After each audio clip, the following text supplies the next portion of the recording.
This is the story of the Saggy, Baggy elephant. The author is K&B Jackson, person that wrote the story, and the illustrator, the one that drew the pictures, is Tingren. A happy little elephant was dancing through the jungle. He thought he was dancing beautifully. 1, 2, 3, kick. But whenever he went 1, 2, 3, his big feet pounded so that they shook the whole jungle. And whenever he went kick, he kicked over a tree or a bush. The little elephant danced along, leaving wreckage behind him, until one day he met a parrot.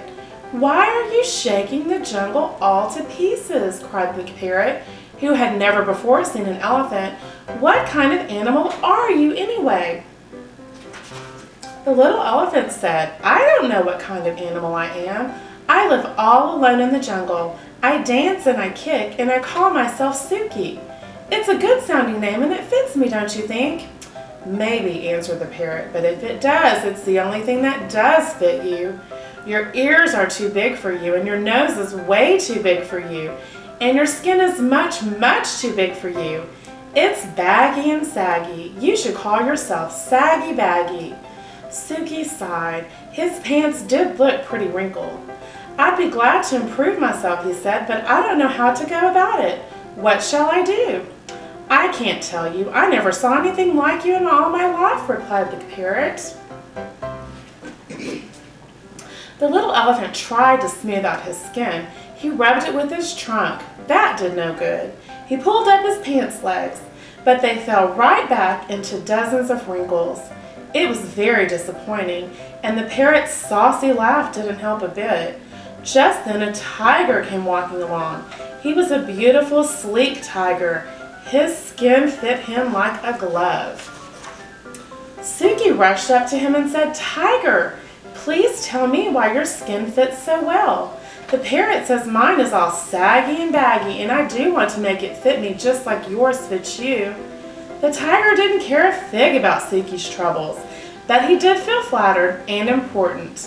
And he did feel just a little mite hungry. "My skin always did fit," said the tiger. "Maybe it's because I take a lot of exercise. But," added the tiger, "if you don't care for exercise, I shall be delighted to nibble a few of those extra pounds of skin off for you." "Oh, no thank you, no thank you," cried Suki. "I love exercise. Just watch me." Suki ran until he was well beyond reach. Then he did a somersault and rolled on his back. He walked on his hind legs and he walked on his front legs.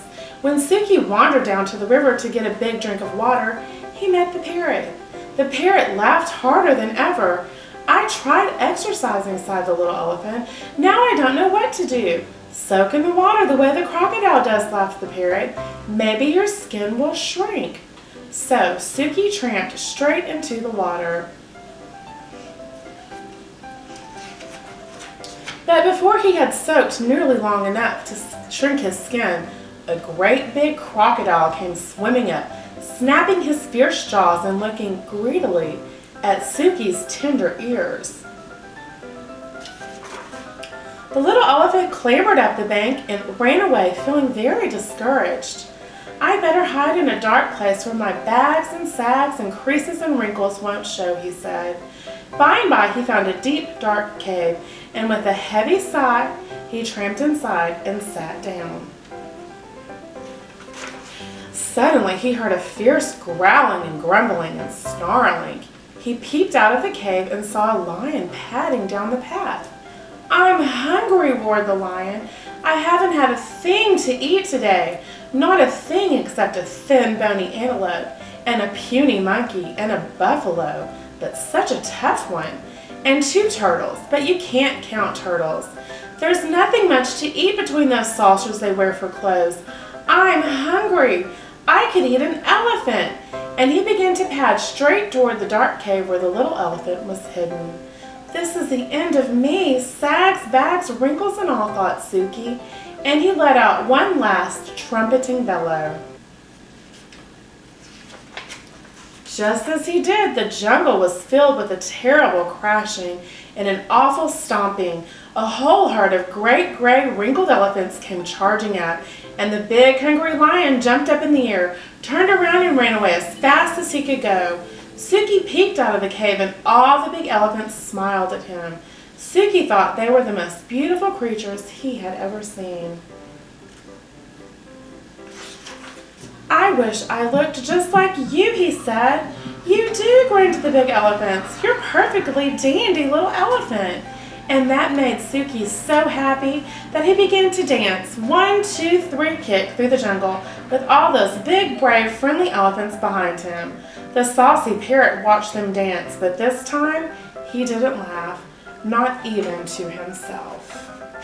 The